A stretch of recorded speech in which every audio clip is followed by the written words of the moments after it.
महोदय कि आपने मुझे एंटी मैरिटाइम पायरेसी बिल 2019 पर बोलने का मौका दिया। सर, बहुत ही इंपॉर्टेंट बिल है। 2012 में ये बिल, सर डिपार्टमेंट का कोई मिनिस्टर नहीं है यहाँ पर मौजूद। सर नहीं सारे सब नहीं, who is taking the note? All ministers were talking to each other, to their colleagues. No, he's the speaker. Will come. चलिए खैर, यही सीरियसनेस है सरकार की। सभापति महोदय, Yes, I know. ओके, चलिए ठीक है।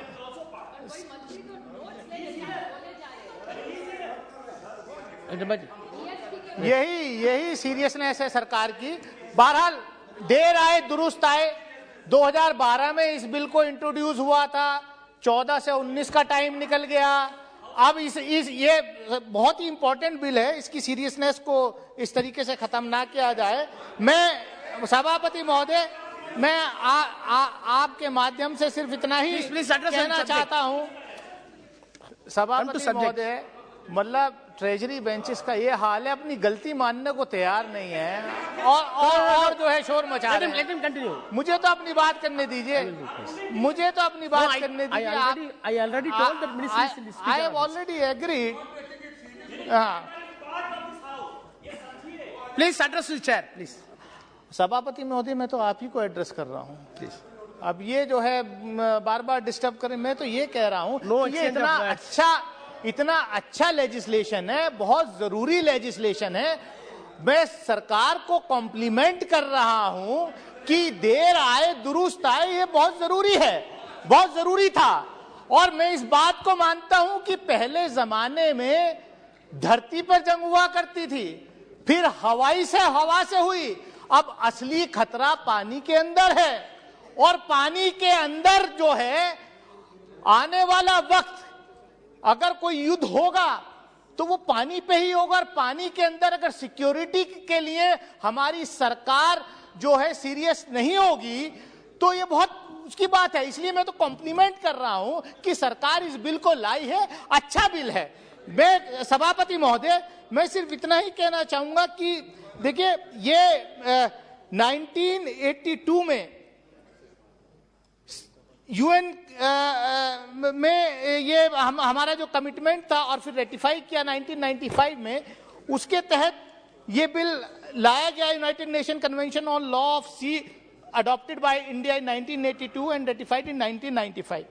लेकिन जो मेरे से पहले सभापति महोदय कुछ कुलीग्स ने यहां प्रश्न उठाए हैं, मैं उन पर भी आना चाहूंगा कि ये अभी तक जो हमारा सी के अंदर, समुद्र के अंदर इकोनॉमिक जोन होता था, उस पर हमारा अख्तियार था।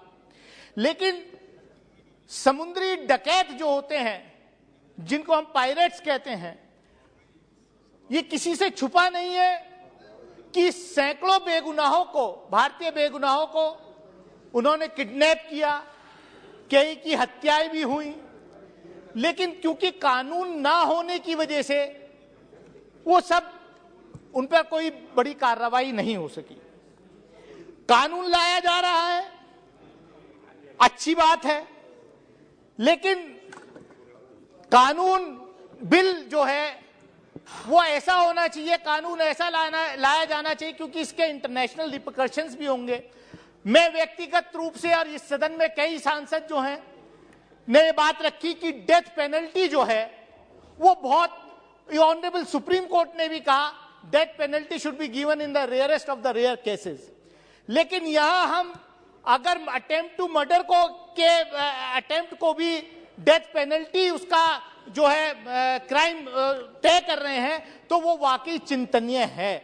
मैं ये चाहूंगा क्योंकि जो लॉ बने उसको, क्योंकि इसका इंटरनेशनल लेवल पर भी इसकी स्क्रूटनी होगी, तो हम ये चाहेंगे कि डेथ पेनल्टी ना रह करके जो लाइफ इंप्रिजनमेंट है, life imprisonment mean life imprisonment होना चाहिए पूरी लाइफ के लिए।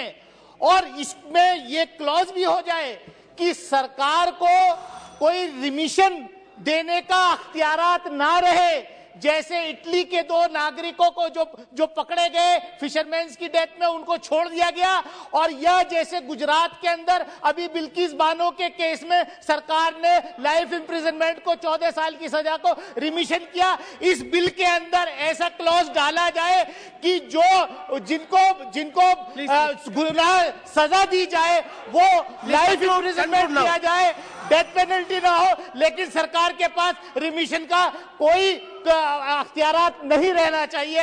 इन्हीं शब्दों के साथ मैं अपनी बात खत्म करता हूं। बहुत बहुत शुक्रिया।